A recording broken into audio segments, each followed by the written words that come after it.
kamu. Sudah?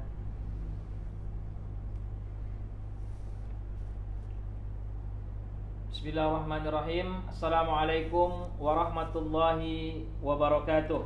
Waalaikumsalam. Alhamdulillahirabbil alamin wassalatu wassalamu ala asyrafil anbiya'i wal mursalin sayyidina Muhammadin wa ala alihi wa ashabihi ajmain. Yang saya muliakan para hadirin yang menyaksikan konsultasi Majelis Ulama Indonesia Provinsi Sumatera Utara. Hari ini Jumat 14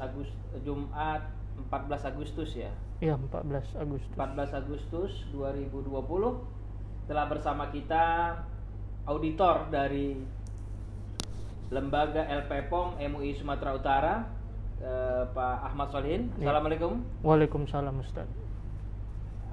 Kita akan hari ini akan berbicara tentang bagaimana prosedur atau proses kalau UMKM itu mau mengajukan sertifikat halal.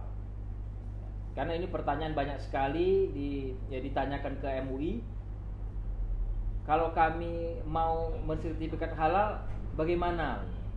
Maka hari ini insya Allah dalam 1 jam ke depan kita akan membincangkan kepada LPPOM MUI Sumatera Utara,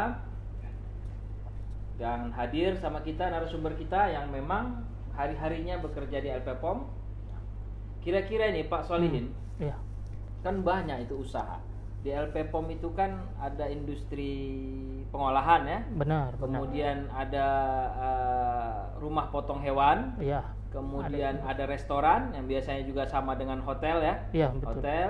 Kemudian catering. Begitu ya. Catering. Tapi hari ini kita bicara tentang industri pengolahan yang khususnya UMKM. Oh, oke. Jadi kira-kira kalau kita ada orang yang mau bikin industri pengolahan, ada masyarakat Sumatera Utara yang mau bikin industri pengolahan seperti kentang goreng ini,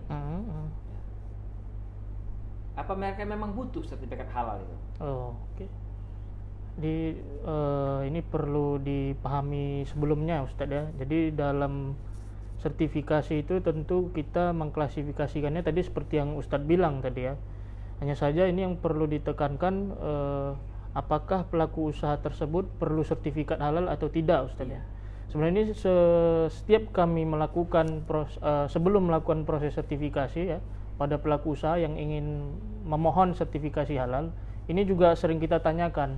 Sebenarnya pelaku usaha ini ya, kita katakanlah misalnya kentang goreng ya Ustadz ya, itu selalu kita tanyakan, ini Bapak ngurus sertifikat halal untuk apa? Itu selalu kita tanyakan. Kebanyakan mereka kalau untuk pengusaha yang dia memang kita katakanlah dia memang pengusaha yang memang tujuannya untuk omset yang lebih tinggi, mungkin bisa dibilang untuk membuat lebih industri dia lebih maju lah gitu Ustaz. Itu memang kebanyakan UKM seperti itu banyak ya Ustaz ya. Tapi ada juga yang hanya sebatas ingin memiliki sertifikat halal saja, tapi nyatanya dalam waktu rentang 2 tahun itu mereka tidak berpanjangan lagi. Artinya itu kan masih ada tanda tanya ya Ustaz ya. Mungkin kalau kita kategorikan seperti mungkin yang di pinggir-pinggir jalan itu tergolong sebenarnya belum perlu sertifikat halal kalau hanya dia sebatas di ruang lingkup daerah situ saja gitu. Mungkin kalau untuk sertifikat ini dia lebih cenderung untuk yang mau ekspor misalnya, atau dia ingin pemasarannya lebih luas lagi gitu agar produknya itu bisa diterima oleh masyarakat gitu. Jadi agar tidak ada keraguan ya. Nah, ya kuncinya. Jadi kalau ya kita bikin ubi sendiri, misalnya wirid yasin, kita masak sendiri, tetangga kita makan dan kita yakin halal ya. Atau kita misalnya jual di pinggir jalan ya, di depan rumah kita, dan yang membeli tetangga kita, tentu dia yakin itu halal. Tapi ketika ubi atau kentang itu mau kita jual di tempat lain yang orang nggak tahu pengolahannya bagaimana, ketika itulah dibutuhkan sertifikat halal tersebut. Jadi memang faktanya banyak itu ya. Yang memang setelah dia urus, kemudian dia merasa nggak penting gitu kan. Iya. Bahkan sebenarnya yang paling sering itu kebanyakan yang catering gitu. Dia hanya sebatas ingin tender saja begitu. Sebenarnya dia nggak perlu sertifikat halal, karena kalau dari segi komitmen dia untuk mengurus sertifikat halal, dia nanti ke depannya juga nggak akan perpanjang itu, karena dia hanya sebatas ingin lolos tender, maka dia ingin mengurus sertifikat halal. Itu juga sebenarnya masih jadi tanda kutip, kecuali dia memang cateringnya itu dia konsisten, memang dia usaha itu gitu. Karena saya juga sebagai auditor sering juga audit salah satu catering ya, kita katakan itu ketika di sana itu apa ya, kayak cateringnya itu memang nggak ada apa namanya, nggak ada manajemennya gitu. Karena persiapan sertifikasi halal ini kan tentu kita harus mempersiapkan dari segi manajemen halalnya kan, SDM-nya, kemudian ya instruksi kerja seperti apa di sana, itu kan harus dipersiapkan gitu. Oh gitu ya. Jadi kalau seandainya ada UMKM, industri pengolahan pangan, misalnya keripik atau kentang tadi kita contohkan, kalau ingin mendapatkan sertifikat halal karena dia mungkin ingin membesarkan usahanya, ya kan? Iya. Kan standarnya kan halal dulu, baru dikasih sertifikat. Iya, kan betul. Gitu? Iya, betul. Jadi apa yang mereka lakukan? Ini kan kemarin hanya ke LP POM sepengetahuan saya, kemudian sekarang harus ke Kemenak. Iya, ya betul. Kan? Jadi masyarakat ini pada bingung nih. Jadi kalau seandainya si A punya usaha kentang goreng, mau mensertifikatkan halal, kemana lah dia? Iya, jadi ini mungkin terkait regulasi ya Ustadz ya. Karena untuk peraturan sekarang ya, kita LP POM UI ini mengacu pada KMA dari Kementerian Agama, itu bahwasanya selama masa transisi LP POM UI itu masih berhak untuk mengeluarkan mengaudit dan MUI mengeluarkan sertifikat halal selama KMA itu belum ada pencabutan gitu. Karena ini masih transisi dan BPJPH di sini saya katakan BPJPH itu sebenarnya yang seharusnya berwenang berdasarkan undang-undang mengeluarkan sertifikat halal. Tapi karena belum siap ya, tentunya ya dalam kasus ini BPJPH di sini kita tetap mendaftar ke sana ya, para pelaku usaha tetap harus mendaftar ke sana karena itu ada di undang-undang, setiap pendaftaran itu harus ke BPJPH. Sementara di LP POM sini sebagai lembaga pemeriksa halal, jadi ketika sudah mendapatkan status terdaftar dari BPJPH barulah perusahaan ke LP POM UI. Jadi ada istilah BPJPH. Iya. BPJPH itu bukan satu lembaga bersama LP POM ya? Bukan. Jadi LP POM itu bukan BPJPH. Bukan BPJPH. Bukan BPJPH. Ya, kalau BPJPH dia di bawah Kementerian Agama. Jadi BPJPH itu dia bernaung di bawah Kementerian Agama. Jadi kalau kita mau mendaftarkan, mau mengurus sertifikat halal, kita ke boleh ke BPJPH dulu dan boleh juga ke LP POM UI dulu. Sebenarnya kebanyakan pengusaha itu kan kalau perpanjangan mungkin dia akan ke LP POM UI dulu. Jadi kalau ke perpanjangan mereka ke LP POM dulu baru ke BPJPH. Tapi kita, kalau yang baru? Kalau untuk yang baru ini sebenarnya ini masih karena masih transisi juga, sebenarnya yang buat bingung itu yang baru ya Ustaz. Karena kalau pengajuan baru itu kan mereka kan ikut banyak kan ikut isu kan terkait bahwa mendaftar sertifikat halal itu kan ke Kemenak ya. Jadi itu sering menjadi tumpang tindih informasi yang diberikan BPJPH dan LP POM. Memang kalau mereka sudah daftar ke BPJPH ya tentu mereka akan nanti mengembalikan lagi ke LP POM UI. Cuma karena BPJPH juga masih sistemnya masih manual juga, nanti ke LP POM mereka jadi bingung sendiri karena masalah teknologi juga mempengaruhi mereka lah, karena kan ini kan UMKM ya Ustaz ya. Jadi BPJPH itu pendaftarannya manual. Manual Ustaz. Syaratnya apa yang dibawa ke sana itu? Kalau setahu saya ya Ustaz ya, kalau untuk persyaratan di BPJPH itu tidak jauh berbeda dengan LP POM. Hanya saja berkas yang diminta itu ya sifatnya masih manual. Manual itu maksudnya bukan digital ya? Bukan digital. Kalau di LPPOM MUI Sumut itu semuanya digital. Digital, harus digital karena semua harus diupload. Jadi mereka perlu datang nggak itu kalau mau ke LPPOM itu? Nah itu sebenarnya ini yang jadi kendala ketika berdaftar ke BPJPH, mereka harus datang kan. Nah karena kita sudah online ya, tentu untuk para pengusaha yang ingin mendaftar ya, apalagi yang jaraknya jauh ya, seharusnya tidak perlu lagi ke LPPOM karena sudah online gitu.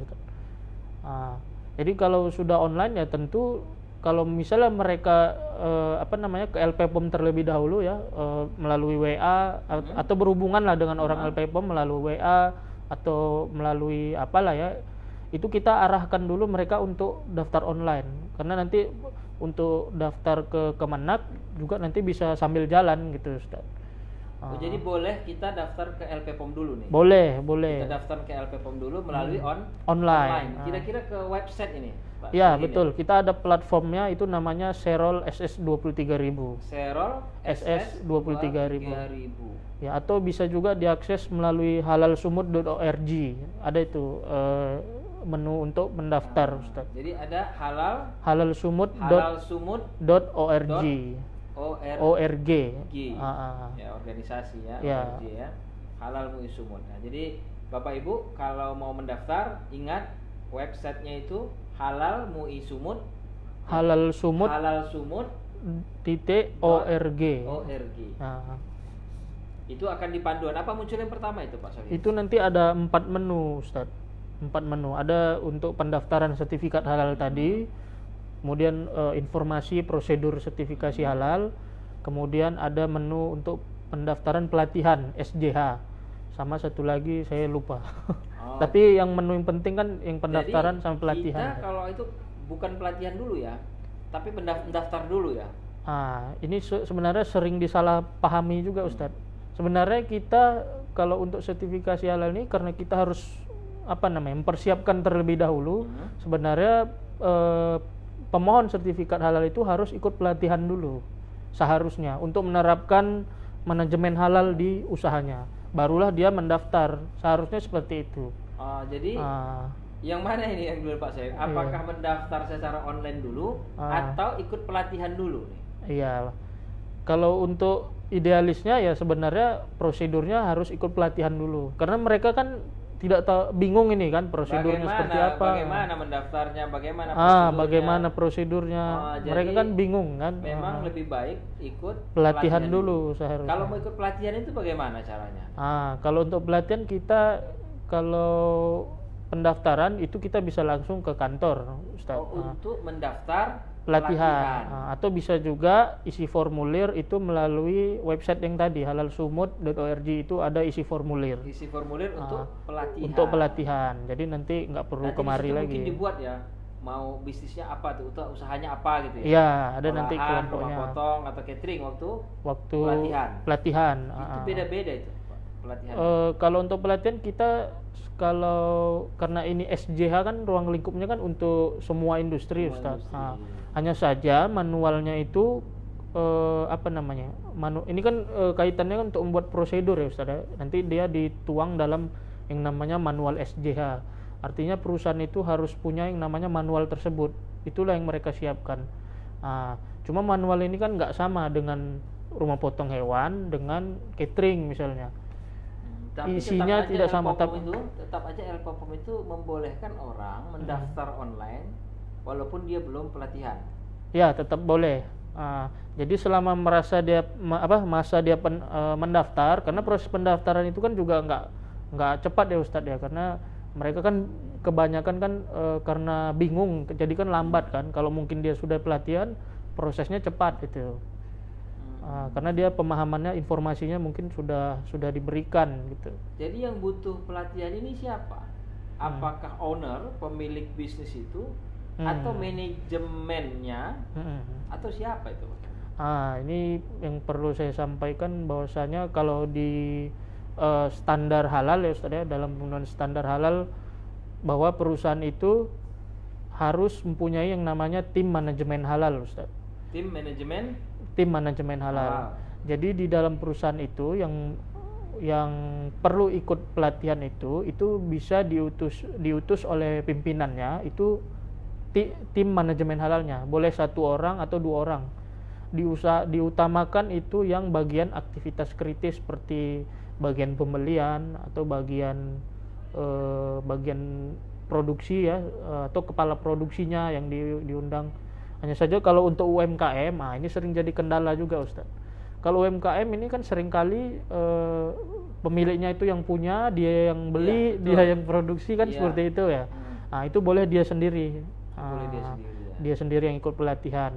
Karena kalau untuk UMKM ini lebih banyak kita berikan yang namanya edukasi lah kan, karena dia kan bertahap. Nah, makanya itu saya sering tanya juga, ini sertifikat halal ini sebenarnya untuk apa gitu kan. Kalau dia hanya sebatas untuk ngikut tender, saya rasa itu nggak akan bertahan lama sertifikat halal itu. Tapi kalau dia memang untuk memperbaiki manajemen usaha dia, itu mungkin dia ada mengarah ke depan gitu, supaya usahanya itu bisa maju gitu. Jadi Pak Solin, yang paling banyak pertanyaan itu 2, yang paling banyak masuk ke pertanyaan ke itu pertama, berapa lama sih ngurus sertifikat halal? Oke. Baik. Yang kedua, berapa biayanya? Kita masuk dulu, berapa lama sih kira-kira orang kalau ngurus sertifikat halal itu dari usaha kecil lah dulu. Kalau dia punya misalnya goreng pisang atau goreng kentang ya, kentang yang di packaging misalnya, yang dimasukkan ke mall-mall itu, berapa lama dia butuh untuk sertifikat kentang ini? Oke. Jadi kalau mengukur waktu ya, sebenarnya saya juga ada penelitian juga ya terkait proses sertifikasi halal ini, berapa lama sebenarnya yang bisa diselesaikan paling cepat ya. Jadi saya juga udah rangkum ya, ada rangkum perusahaan-perusahaan yang cepat dan yang lama gitu. Kebanyakan yang cepat itu dia dalam kategori yang low risk, Ustadz.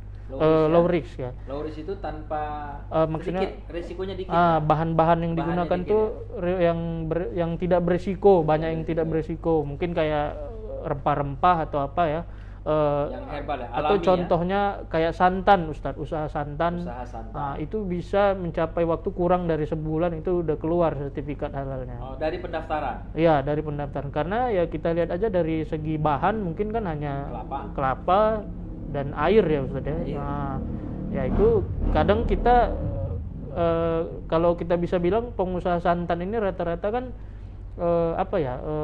banyak yang tidak paham teknologi, bahkan kita bantu di kantor kalau dia tidak paham gitu. Itu hanya yang untuk ini aja, yang mungkin bisa kita bantu yang seperti itu gitu, untuk membantu menginput ya. Tapi kalau dia udah mungkin bahannya udah ratusan gitu kan, itu tentu kan kita harus jeli juga melihat bahan itu, dia bahan-bahan yang digunakan apakah banyak yang high risk atau low risk, itu dari segi bahan, Ustadz. Dan biasanya kan kalau UMKM ini low risk semua. Ya. Kalau saya lihat yang di Gede Wakaf ini yang UMKM itu biasanya Toco, oke. Kemudian ada keripik, ya, keripik ya. Siti coba ambil apa tuh apa? Yang punya apa itu? Punya UMKM itu, dia bawa sini.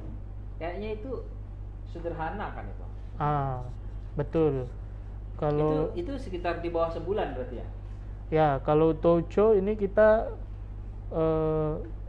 seingat saya kalau Toco ini kan lebih banyak diolah menjadi, ini keripik ya, Ustadz ya? Ini keripik. Ini LPM Sumut ya?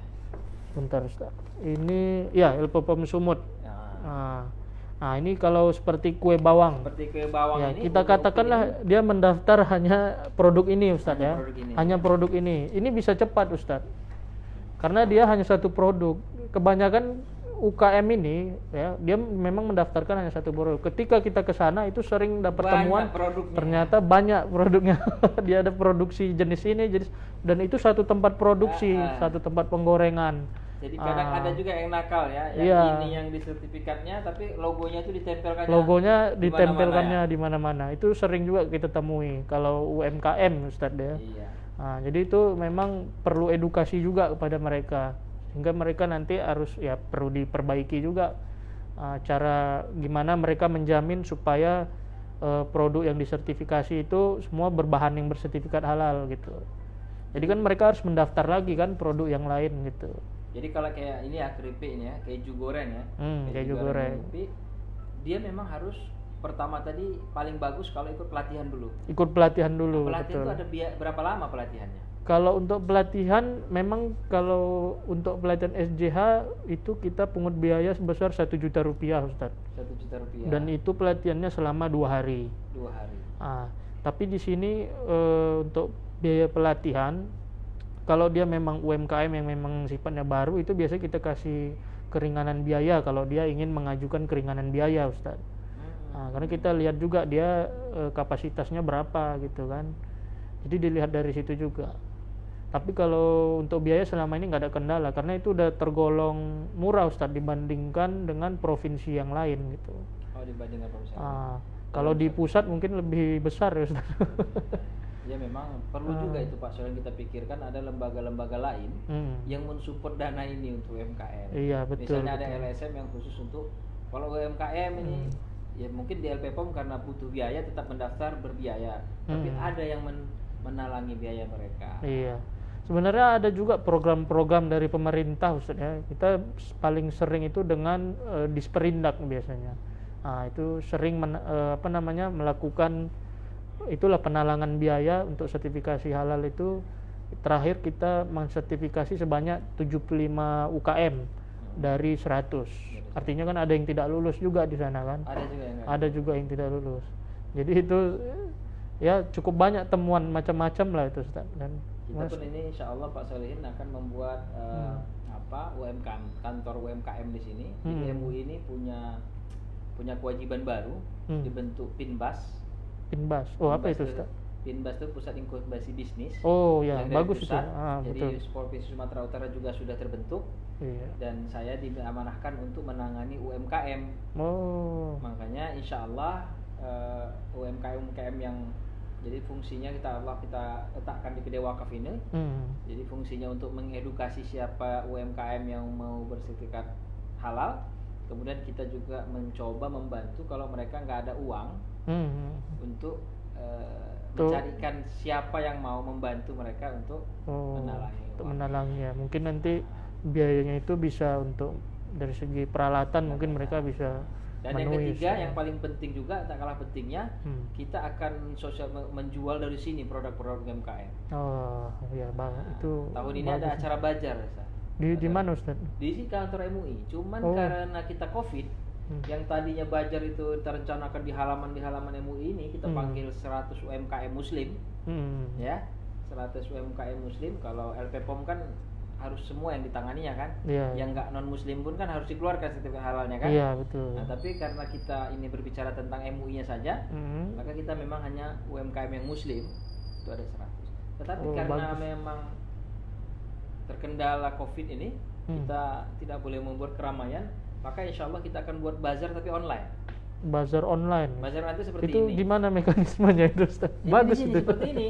Ini nanti kita panggil mungkin ini pemilik Uni UPI atau manajernya kita panggil kemari untuk mempromosikan ini. Uni UPI punya ya. Misalnya Uni UPI kita panggil kemari, ya seperti ini juga kita talk show, kita pajang produk yang di sini berapa harganya dan kita bantu jual. Kita akan bazar. Kita target kita 50 atau bisa 50 ke 100 UMKM. 50 sampai 100 ya. Tapi saat ini yang sudah bersertifikat. Nanti kita minta tolong bantuan dari LPPOM untuk data-data UMKM yang sudah memiliki sertifikat halal. Itu udah dulu. Di samping itu nanti kalau ada UMKM yang mau mendaftar halalnya bisa menghubungi kami, nanti akan kita sondingkan dengan LPPOM. Kita akan bantu. Siap. Jadi itu kembali ke yang pertanyaan yang tadi, paling cepat 1 bulan ya. 1 bulan itu paling cepat dan kategori tertentu itu, Ustaz ya. Itu kemana, apa rencana 1 bulan itu apa saja itu bisa dipilah-pilah nggak? Kalau di Komisi Fatwa itu kan cuma sebentar aja. Ya betul, Komisi Fatwa sebentar. Sebenarnya dalam ring 1 bulan itu ya tentu mungkin dalam waktu seminggu pertama dia kan masih masih bingung ya Ustaz ya, masih merambah, masih untuk Serol untuk mengupload data ke Serol sendiri juga itu perlu waktu mungkin seminggu ya Ustaz ya. Mengupload data ke Serolnya aja. Betul. Tapi bisa juga cepat ya, tergantung pemahaman dia dengan teknologi. Kadang yang teknologi ini kan lebih banyak ya yang kalangan muda lah Ustaz. Memudahkan, tapi bagi yang nggak ngerti juga menyulitkan ya. Itu kendala kita. Cuma kita mau nggak mau kan kita harus edukasi ini kan. LPPOM punya nggak tuh tenaga yang memang orang datang langsung dibantu untuk mengasuhkannya? Kalau kita sendiri ya seperti tadi yang saya bilang, kita bisa bantu kalau dia produknya itu low risk dan kalau dia misalnya datanya lengkap kita selalu bantu gitu. Hanya perusahaan ini menyiapkan datanya mentah atau tidak gitu. Kadang dia datang dengan data mentah, dia nggak tahu pun apa bahannya. Iya, dia kadang punya dokumen. Ada gitu yang lucunya dia sampai bawa bahannya. Sampai bawa bahannya, kita bilang nggak perlu dibawa ya kan hanya perlu ya data itu di list lah minimal kan. Iya. Kalau dia bahannya banyak ya di list gitu. Jadi kita hanya membantu bisa memasukkan tuh seminggu ya kan? Iya, seminggu. Dari situ nanti prosesnya dari penguploadan data. Penguploadan data nanti kita proses itu kalau dia sudah masuk semua, sudah sampai klik selesai di online-nya itu, nanti data otomatis akan masuk ke LPPOM. Disitulah baru LPPOM bekerja lah untuk memeriksa dokumen sama membuat akad. Jadi kita nanti langsung membuat akad biayanya itu langsung gitu. Nggak harus nunggu dari Serol itu. Kemudian dilihat sama LPPOM, maka LPPOM mengklasifikasi. Ya, mengklasifikasi. Ini usaha besar atau usaha kecil, menengah atau usaha kecil. Ya, beda-beda rupanya biayanya. Beda-beda Ustadz. Jadi kita sebenarnya terapkan juga kayak subsidi silang Ustadz. Untuk UMKM ini kan sebenarnya kita nggak ada ngambil untung ini Ustadz. Kita katakan ya kalau dari segi biaya tadi ada pertanyaan mengenai biaya. Berapanya biayanya itu? Kalau untuk biaya ini kan kita nggak pernah jauh ya, itu dari angka 1,5 juta untuk UMKM. Itu di luar dari produk, kalau dia lebih dari 5 produk merek yang didaftarkan. Kalau lebih dari 5 itu ada kena biaya tambahan sebenarnya. Cuma nggak mahal itu. Jadi 1,5 juta ya tentu itu proporsinya kita nanti ada share ke MUI ya, MUI kita ada share, kemudian operasional ke auditor yang akan mengaudit. Nanti kan auditor ada 2 orang itu. Ada 2 orang, kemudian nanti ada ke komisi fatwa lagi, dan kemudian operasional LPPOM MUI. Dan itu tidak banyak mungkin ya, karena udah share-nya udah berapa banyak tempat itu. Iya. Saya nggak tahu Pak Sorin di mana share-nya, cuman karena saya sekretaris komisi fatwa, saya tahu bahwa ke komisi fatwa itu 200.000. Iya. Dan kami itu ada sekitar 20 orang. Jadi satu fatwa itu satu sertifikat itu komisi fatwa itu mendapatkan 10.000 rupiah per orang yang hadir. Ya, karena kan dia 200.000. 200.000 itu 20 orang. Iya kan? 200.000. Berarti satu orang itu mendapat 10.000. Karena lupa juga kita ada share juga ke rapat auditornya Ustadz. Rapat auditor. Dan itu masih satu rapat. Kalau dia misalnya perusahaan ini ada kendala temuan yang agak yang kita katakan agak fatal ya, perlu audit ulang lagi, itu kan biaya lagi kan. Kadang itu kita subsidi juga. Jadi makanya perusahaan besar itu ya subsidi silang itu Ustadz, untuk menutupi biaya yang mungkin UKM kan agak keberatan kalau untuk bayar lagi gitu. Kemarin saya dengar ada yang madu, pengusaha orang Sumatera Utara, madunya di daerah Pekanbaru. Itu gimana? Iya, di Pekanbaru, di Riau itu. Di Riau. Itu operasional tentu besar itu Pak Sorin. Itu bagaimana? Apakah dinaikkan biaya budgetnya atau disubsidi silang? Madu ada, kita audit ke sana. Ada kalau nggak salah. Annahlu. Kayaknya udah keluar Annahlu itu. Kalau madu kita kalau di Riau selama ini kayaknya nggak ada Ustaz. Karena kalau dia di luar provinsi itu kita nggak berani sertifikasi karena udah nggak ranah kita gitu. Tapi bisa juga ya kalau dia bersedia ya nggak apa-apa, karena kan ini kan tergantung pengusahanya. Biayanya jadi mahal ya. Iya, lebih mahal. Atau misalnya di Nias gitu loh. Di Nias, betul. Itu menjadi lebih mahal operasionalnya ya. Operasionalnya dan mahal. Dan itu biasanya dibebankan ke siapa? Ke perusahaan, pengusaha yang ingin UMKM? memohon. Kalau UMKM ya Kalau UMKM, itu juga kita menunggu minimal 2 UMKM yang mendaftar di Karena sana. itu kalau 1,5 kita harus ke Nias, ongkos tiket pesawatnya aja. Iya, itu juga Itu sudah lumayan. kurang. Iya, betul. Lumayan mahal itu, Ustaz. Lumayan mahal ya. Apalagi Nias ini kan kategorinya kan high destinasi yang beresiko kan, karena binatang seperti babi kan banyak juga di sana kan. Jadi itu memang ya harus ke sana kita gitu.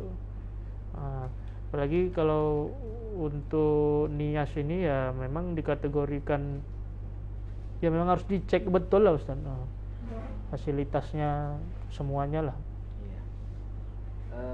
Jadi udah bisa kita tarik kesimpulan ya, paling banyak lama itu 1 bulan. Bulan. Paling cepat ya. Paling cepat. Paling cepat 1 bulan. Kemudian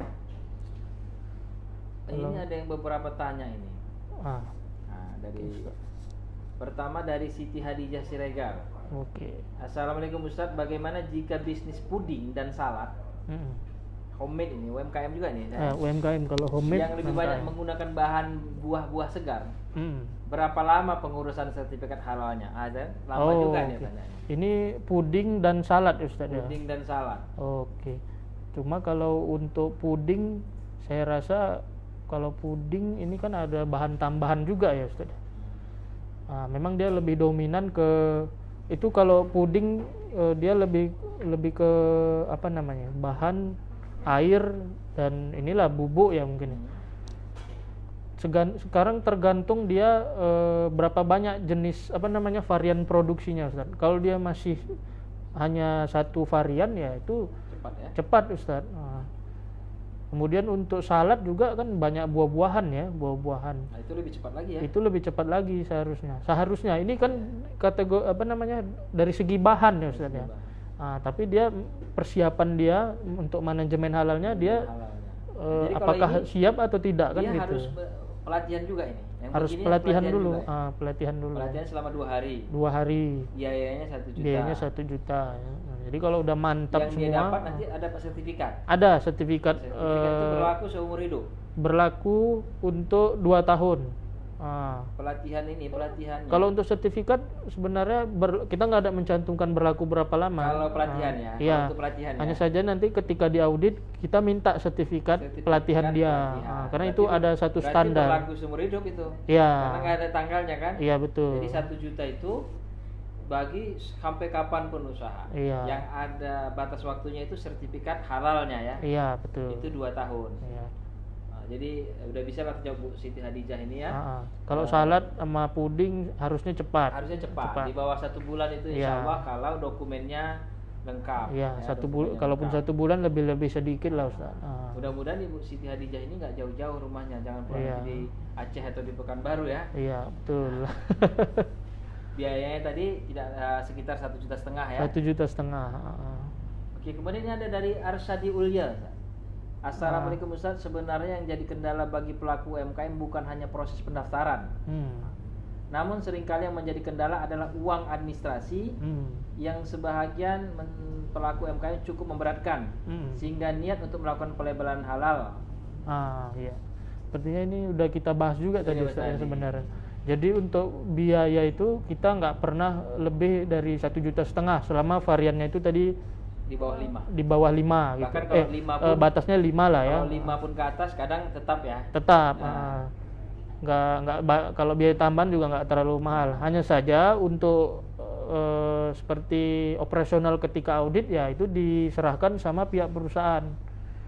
Itu pihak perusahaan ya silahkan mau jemput ya usahakan ya yang lebih murah lah ya kan. Kalau untuk penjemputan kan bisa pakai Grab ya, pakai taksi online lah. Sekarang kan sudah dipermudah. Tapi kadang waktu saya diminta untuk mengaudit sembelihan halal misalnya rumah potong, kadang saya dijemput, kadang saya juga jalan sendiri. Betul gitu. Itu auditor sampai seperti itu kan Ustaz ya. Kita bahkan auditor berinisiatif untuk pergi sendiri.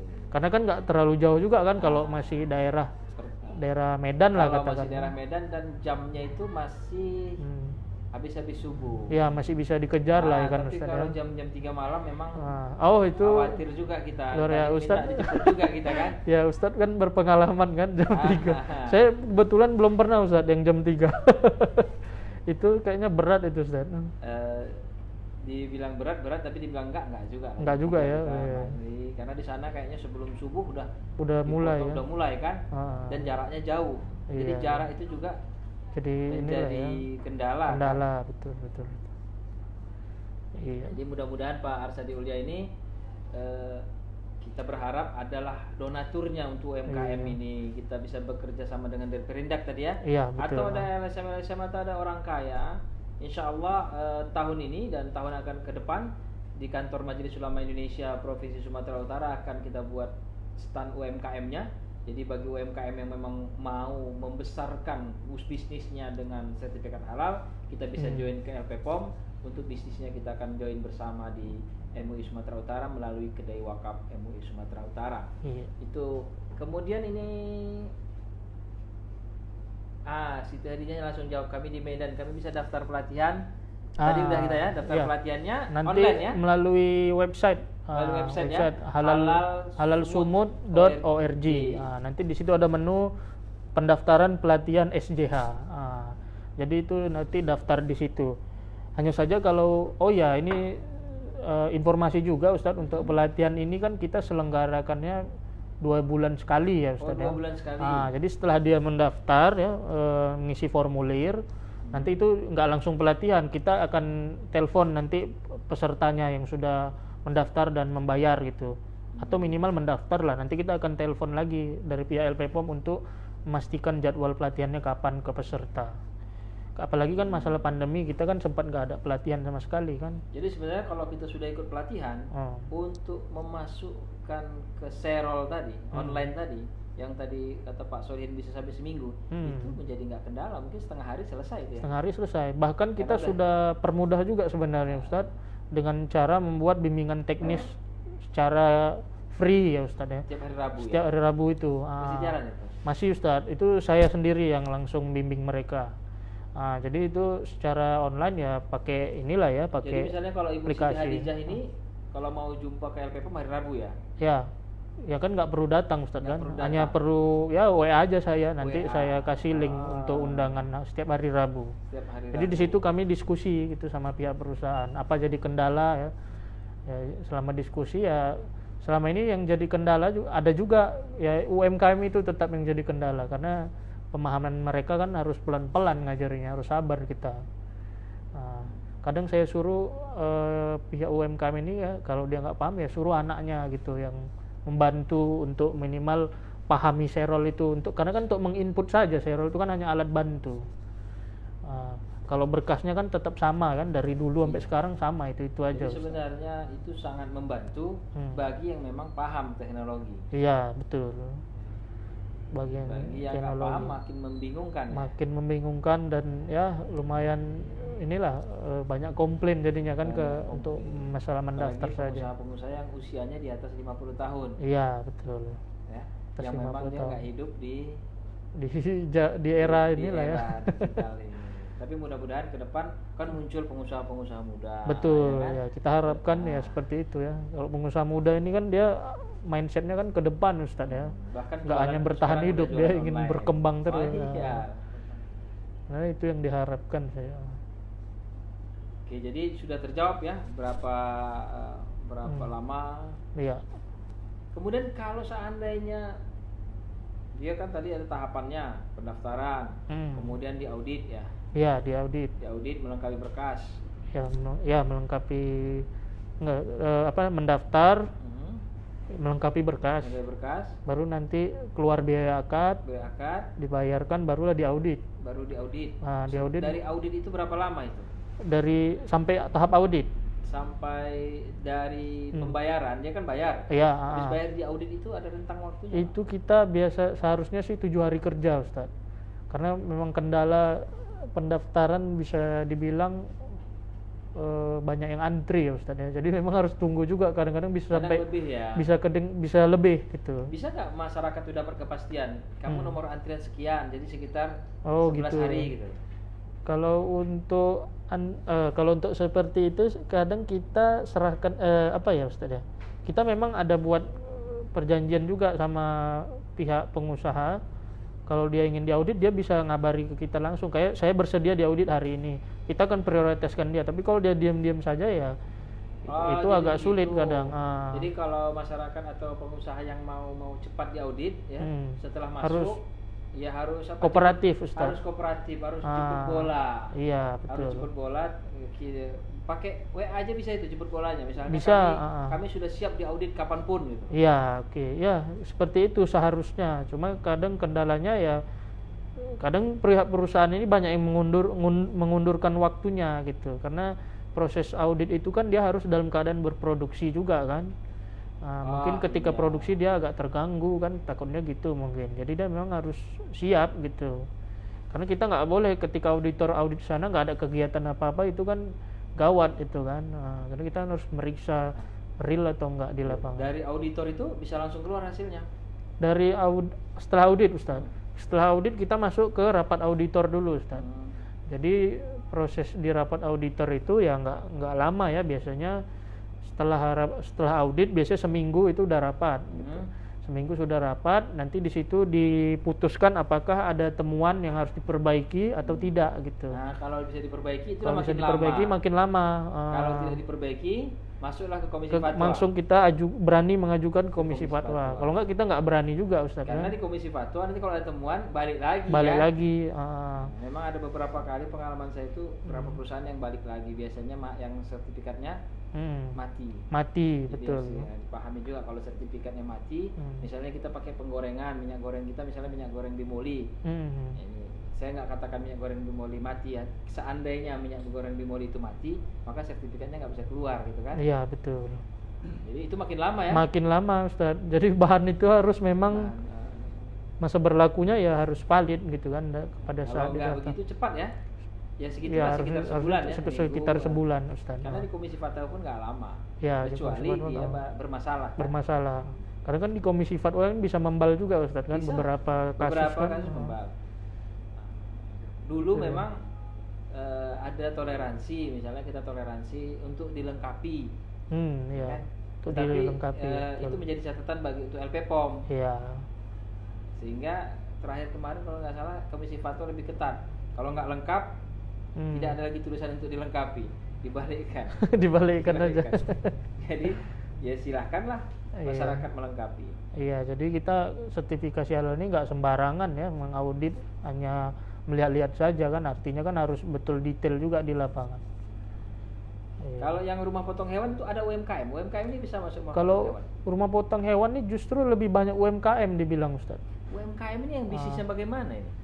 Kalau kita kategorikan mungkin dia yang kapasitasnya ya apa ya, kan jenisnya kan tentu beda-beda ya Ustaz ya. Misalnya kalau rumah potong hewan dia satu hari itu keluar berapa kilogram atau berapa yang dipotongnya? Ya berapa ratus ekor lah katakan kan. Kalau di atas misalnya 4.000, 3.000, 4.000 itu kan udah klasifikasi menengah ke atas, udah pakai mesin lah katakan kan. Tapi kalau masih manual begitu kan kita kan nggak mungkin dia ribuan kan. Kalau jadi masih 200 satu hari. 200 itu ya, 200 UMKM. sampai ya masih UMKM itu. Berarti masih 1 juta untuk SJH-nya ya. Iya. Untuk pelatihannya. Untuk pelatihannya. Kemudian membayar 1,5 juta untuk biaya akad sertifikasinya. Dan itu nggak sulit ya, tinggal didatangi. Ketika dia memotong hewan, kemudian itulah yang biasanya mungkin cuma sebulan ya. Iya. Kalau dilengkapinya lah ya. Iya. Tapi ini kita juga gimana ya? Kadang pihak pengusaha ini entah dia mau komitmen atau tidak ya, kita lihat juga kan dia siap atau tidak gitu. Kadang temuannya di sana kan kalau pengusaha potong ayam ini kan dia penyembelihnya itu kan harus ada di sana semua Ustaz. Kadang nggak ada gitu. Itu sebenarnya jadi temuan juga itu, karena dia kan mendaftarkan penyembelihnya itu kan siapa namanya kan. Kemudian karena penyembelihnya mau merokok di tempat pemotongan kan. Betul. Kadang area produksi itu harus bersih gitu. Itu temuannya. Jadi mau nggak mau kita minta selama seminggu ngirimlah video dia melakukan kebersihan dulu. Kadang-kadang waktu kebersihan lagi proses potong itu ditemukan juga ini motongnya kok kayak nggak ini ya, kayak nggak kena 3 urat apa itu yang 3 urat yang harus wajib putus kan. Nah, itu harus kita ke sana lagi supaya memastikan siapa penyembelihnya itu yang motong kan gitu. Video itu kita perhatikan. Iya. Jadi kami nanti minggu depan ini juga ada nanti mau ke lokasi pemotongan satu pengusaha sama Ustadz Irwansyah juga Ustadz untuk memastikan itulah. Ayam. Jadi dia kan harus diaudit 2 kali kan Ustadz. Maunya jangan sampai diaudit lagi gitu kan.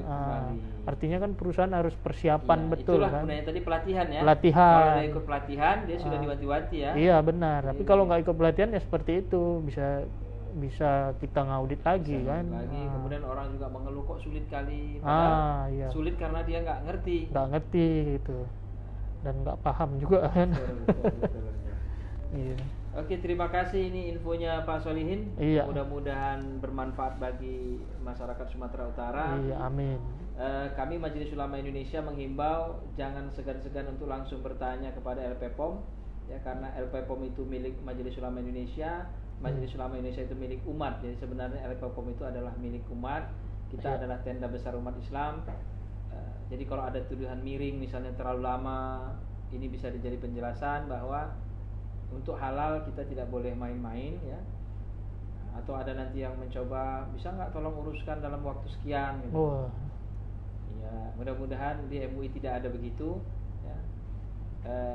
Hampir semua di MUI ini gratis kecuali yang di LPPOM itu karena memang mereka harus bekerja. Nah, tapi kalau konsultasi seperti hari Jumat, kemudian Bapak Ibu mau konsultasikan apapun di MUI Sumatera Utara, maka insya Allah itu tidak dipungut biaya apapun. Mudah-mudahan bermanfaat. Ustaz, terima kasih banyak. Ini atas informasinya. Salam sama direktur. Iya. Insya Allah kita akan berjumpa lagi karena ini masih UMKM. Nanti ada penyembelihan juga, cara penyembelihan, ada restoran ya. Ada yang mau restoran nanti kita bincang-bincang. Boleh, oke. Itulah, baiklah. Mudah-mudahan bermanfaat. Saya Akmaluddin Syahputra dari Sekretaris Komisi Fatwa dan Sekretaris Komisi Hukum undur diri. Wabillahi taufiq wal hidayah. Sampai jumpa Jumat depan. Assalamualaikum warahmatullahi wabarakatuh. Waalaikumsalam.